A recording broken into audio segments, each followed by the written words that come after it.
Welcome back, everybody. Today, I'm going to teach you how to use Salesforce Dynamic Prefill with Jotform. This feature allows you to automatically populate form fields with data from your Salesforce records, saving time and reducing manual data entry for your users.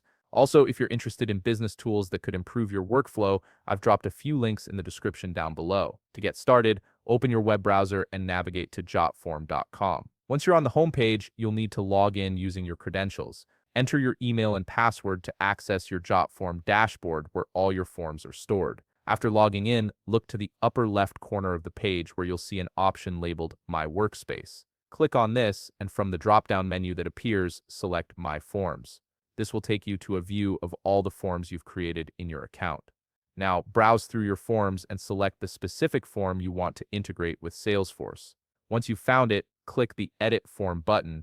This will open the Form Builder interface where you can make modifications and access various settings for your form. With the Form Builder now open, direct your attention to the top of the screen. You'll see several tabs available, and you want to click on the Publish tab. This section contains all the options related to sharing and integrating your form with external platforms.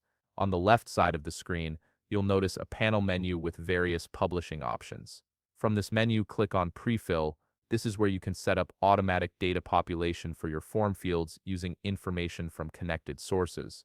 In the Prefill options, look for and select Salesforce Dynamic Prefill. This is the specific integration that will allow your form to pull data directly from your Salesforce account and automatically fill in relevant fields. You'll now be prompted to choose between different Salesforce environments. Select either Production or Sandbox depending on which environment you want to connect to. Production is your live Salesforce data, while Sandbox is typically used for testing. After making your selection, click Continue to proceed with the connection. Finally, you'll be redirected to log in to your Salesforce account. Enter your Salesforce credentials to authorize the connection between Jotform and Salesforce. This login step ensures secure access and allows Jotform to retrieve the necessary data for pre-filling your form fields. And that's it. You've successfully set up Salesforce Dynamic Prefill with your Jotform, which means your form can now automatically populate with Salesforce data. If you found this video helpful, please leave a like, subscribe, and see you in the next video.